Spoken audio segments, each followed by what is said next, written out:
What is going on, my broskiis? My name is Toadskii, back again, here to bring you guys yet another One Piece Treasure Cruise video. This is a special one, yo, because this is the final tier list of the Treasure Cruise meta of the 2022/23 era. We're moving now as the anniversary approaches, May 12th, Japan time, May 11th, PST time, and well, at least it should shake things up. I am expecting whatever comes out for the anniversary period, we should hopefully see some shakeups for the top 5. That's what I'm hoping to see. And hopefully some more characters to introduce into tier 0. Another thing I want to mention is that when we get to next month's tier list, everything here will be emptied and we're going to start fresh. We're going to start from the floor, build our way up on this tier list once again, so we can kind of cleanse the tier list a little bit, and we'll start from fresh next month. So I'm very much looking forward to that. So what you guys are seeing here is my tier list from the previous month, and of course before we actually jump into this tier list, we need to talk about my criteria. So obviously the power of the unit, how much damage are they able to output, what is the speed of the unit, how fast can they clear content, and how reliable are they at clearing that content, what is their clear rate as a captain, is there content out there that they simply cannot beat, and how usable or versatile are these units, in what kind of situations can you use them on various different teams even when they are not boosted. Giving more credence and more value to these units is obviously going to make them more valuable and obviously higher ranked in my tier list overall.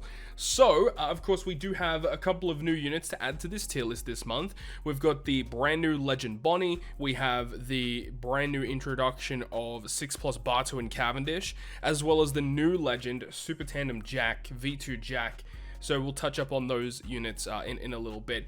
But interestingly enough, there was no new batch of level limit breaks this month. So I'm not really too certain why they did that. Maybe they're going to bring out the level limit breaks halfway through the month when the anniversary Sugo Fest comes out to add a bit more hype to the celebration. Or they just decided, we're not going to have level limit breaks this month. Maybe they wanted to slow down a little bit because they were introducing 5 to 6 level limit breaks per month.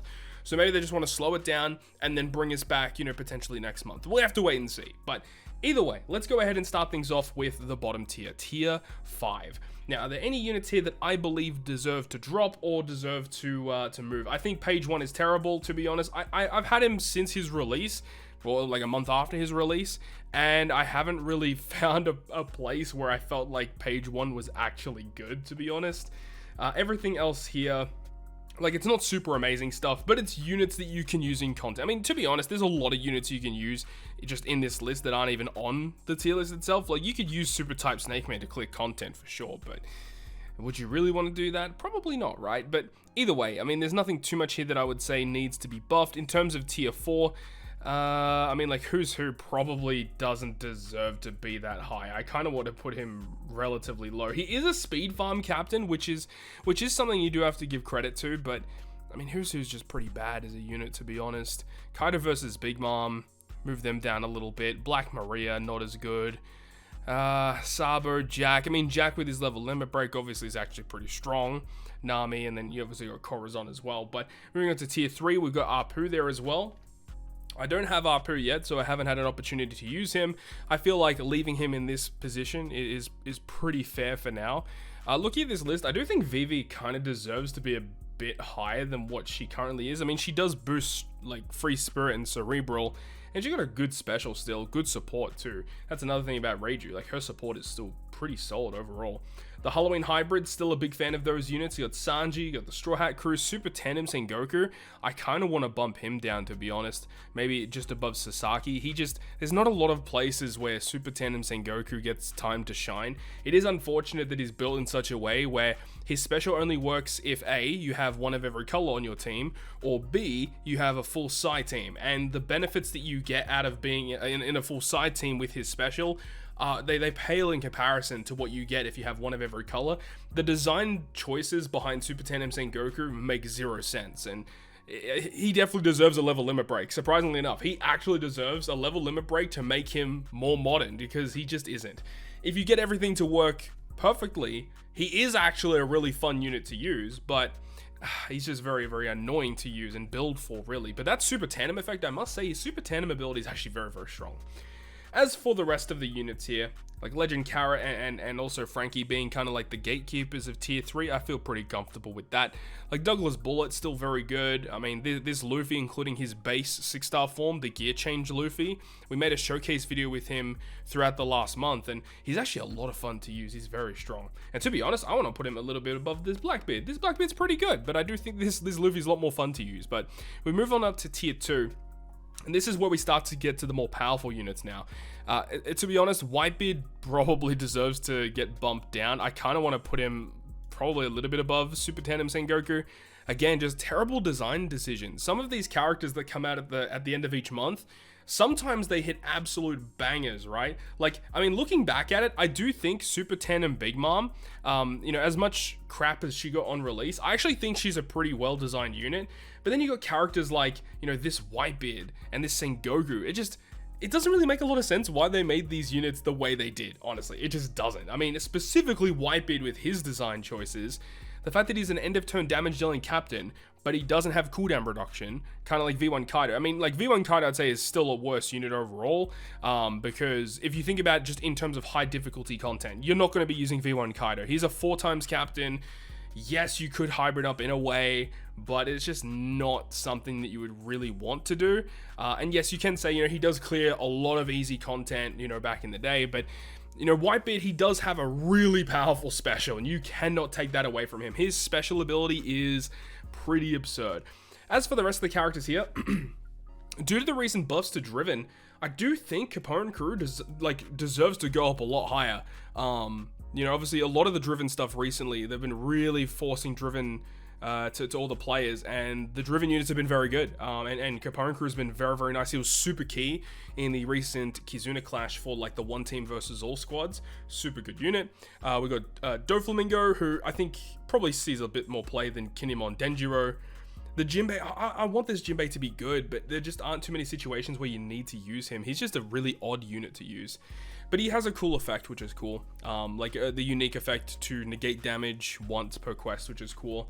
But the captains of King and Queen, even how old these units are still pretty freaking good. If you ever get a chance to use them, they're a lot of fun to use, and they're very powerful. They're very good, and they can hybrid well with lots of good units in the game. V2 Shirahoshi Manchuri is still solid. Sugar.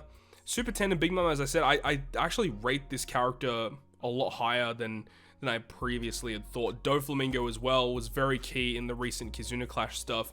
I want this kid to be good. Hopefully he receives a super evolution soon, because he kind of deserves it, and he needs a bit of a buff, honestly, to make him a bit more unique, I feel, because his kit is interesting, but the multipliers that he gives of 2.5, it's good in arenas, but we barely get arenas anymore. Potentially with the new introduction of the new game mode, Pirate King Adventures, that also could really shake up the tier list into seeing where characters are ranked compared to each other, because that's going to be one of the key pieces of content that players are going to be playing, and that's definitely going to shift up how people evaluate certain units. But also Chopper is still a very powerful unit to have. Great utility in cotton candy farming, and the EXP boosting Marco. Moving on up to tier 1, the first thing that I saw when I was putting these characters into the list to compare it to last month was Toki. I do not think Toki deserves to be as high as she is anymore. She just gets power crept, and there aren't too many situations where Toki is a useful character anymore. There aren't too many cases where it's Toki's going to be that go-to unit. There's so many other powerful legends that can provide more to your team than what Toki can do. And yes, she is still a nice character to have, no doubt in my mind. But, when she came out, a 3.5 attack and orb boost was nuts, right? But when you think about it now, yeah, 3.5 attack and orbs is still pretty good, but it is only for 2 characters. You'd rather have a 3 times boost to your whole crew rather than, a 3.5 to just 2 separate units. But the utility that you get from her special, that's the best part of Toki, honestly. Odin, I don't really see too much play with Odin, but he's okay still. Shiki probably doesn't deserve to be this high, but the fact that this unit super evolves and his level limit break, captain, and special are actually still really good. I think a lot of people do underrate Shiki, but I will concede that he doesn't deserve to be this high. Let's put him where Kuzan is, to be honest. Sanji Zoro, not a big fan of this unit, just rarely ever sees play, but has a unique kit, a very powerful kit, big color affinity, increased damage taken. It's very, very good stuff. Kizuna Boa, Redhead Shanks. I do think Redhead Shanks deserves to be a little bit higher, probably around this tier here, maybe a little bit less. Yeah, probably around Odin tier seems about fair to me. Robin and Jinbei, I think, also deserve to be a little bit higher. The utility is just super strong. Hiyori deserves to be higher for sure. I do think Dog and Cat should be higher than Perispero. I do think Perispero is better than Karamwanda. Perispero is a character I don't own yet, so I haven't had a good opportunity to use him. I have used him as a friend captain in a couple of scenarios, and he's actually really fun to use. I think he's got a really cool kit, and it's nice that Driven get a captain to deal with special reverse, so that's some really cool scenarios you can use with him. And obviously Legend Killer and Legend Hawkins, really, really fun units. Specifically Killer, I've used him a little bit, but, you know, he's interesting, and I think that he will see more play as we get to, like, more Sai super bosses, because, like, this character with Jack and also versus Kaido, that new combo of Int Driven is nasty. It is very strong, and I do think that if we get a Sai super boss that is focusing on, you know, using Int and Driven, that combo is going to be disgusting. I can't wait to try it out. And then obviously Dex Kid still very good. Luffy, I feel pretty comfortable with this tier right now. Let's move on up to tier 0. I guess we can include the top 5 here as well.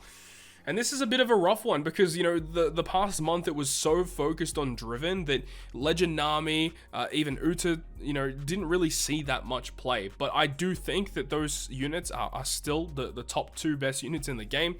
Mainly because Nami is just nuts in everything that she does, but Uta being able to transform into different forms and getting all these different buffs for the different classes is so strong.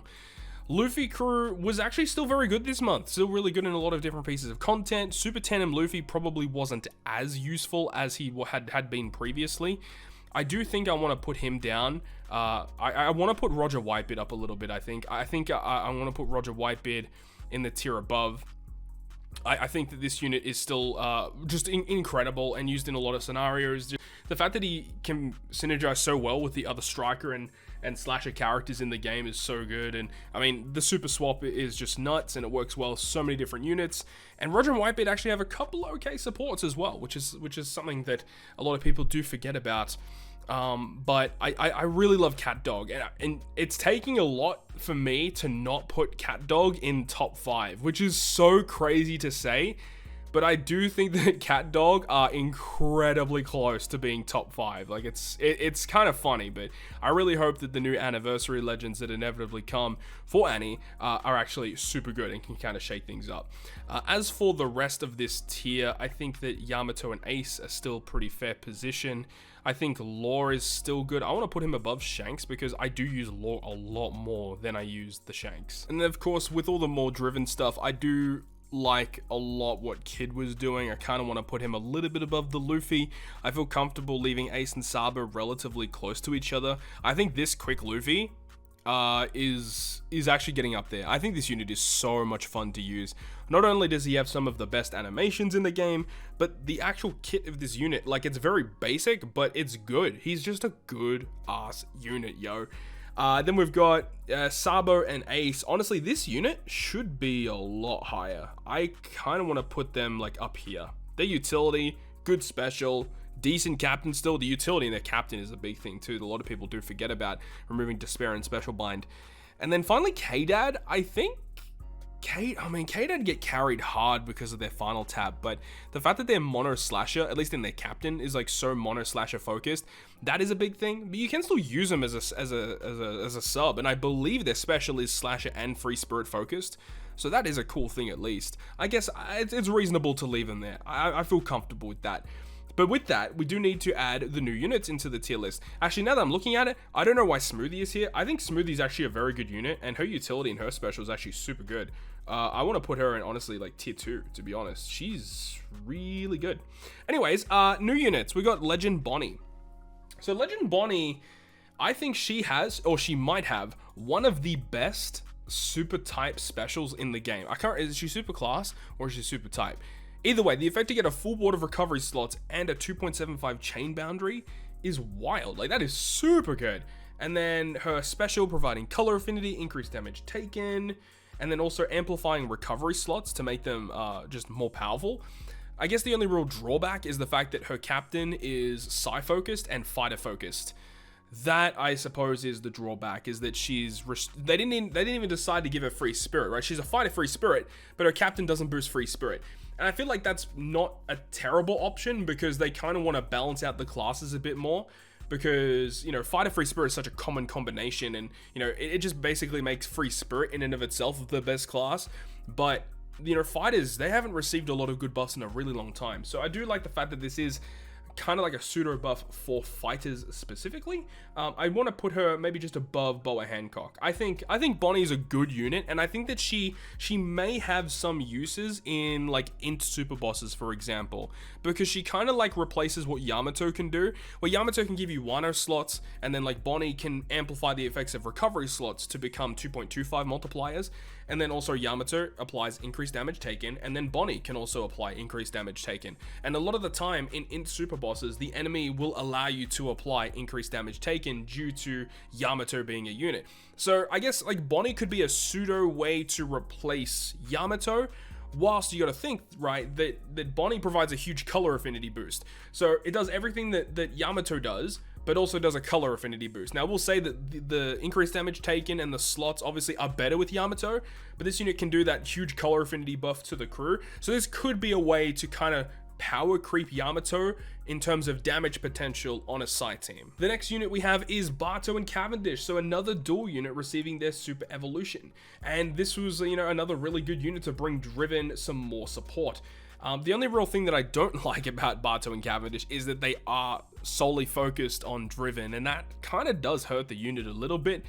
You know, granted, the unit is still very good in their own right. You know, you have a unit like CatDog, which received like every buff under the sun. The fact that they boost like so many different classes now, when they were solely focused on Striker or Slasher and Cerebral before, and now they boost like Slasher, Cerebral, Striker, and Powerhouse. Like they just decided to give them everything.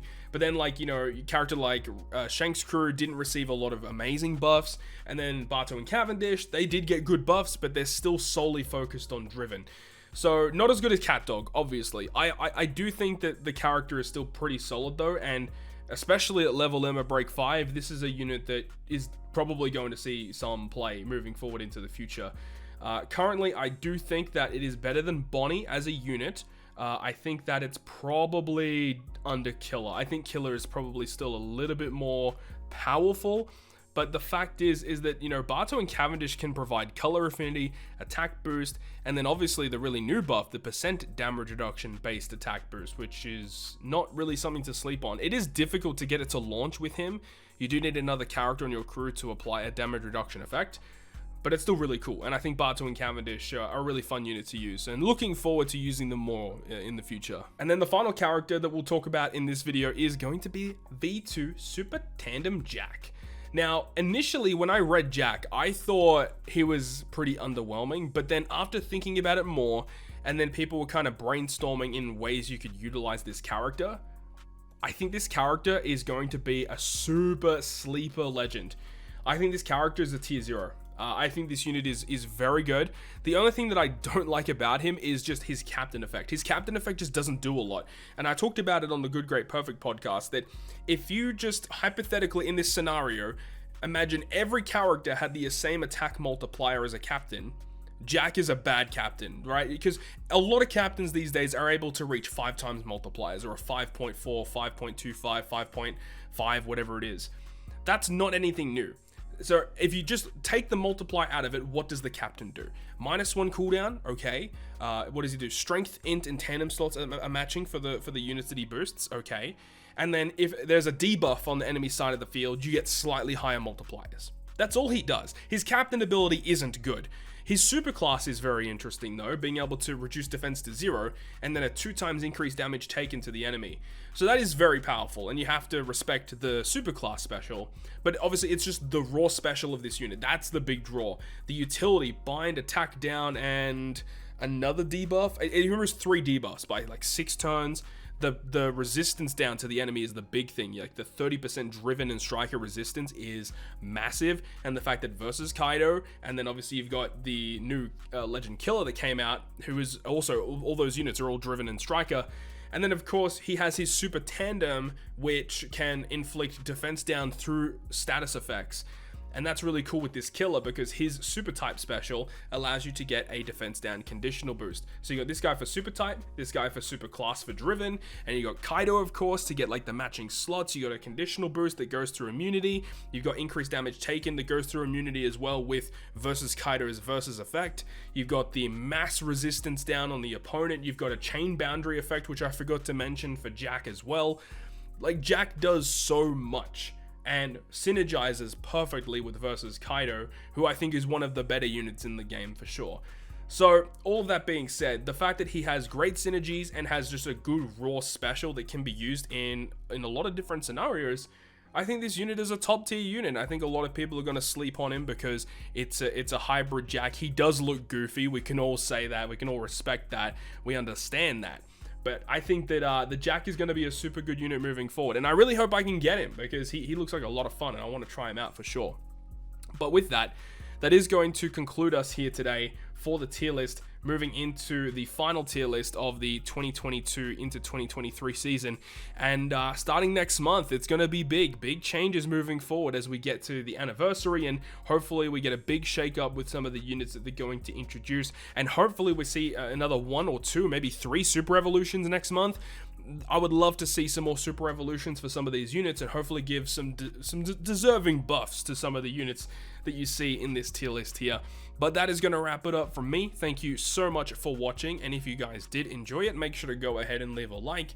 And if you want to stay up to date with all the content I post, including more One Piece Treasure Cruise content, make sure to hit the subscribe button down below. And that, guys, I'll see you guys within the next video.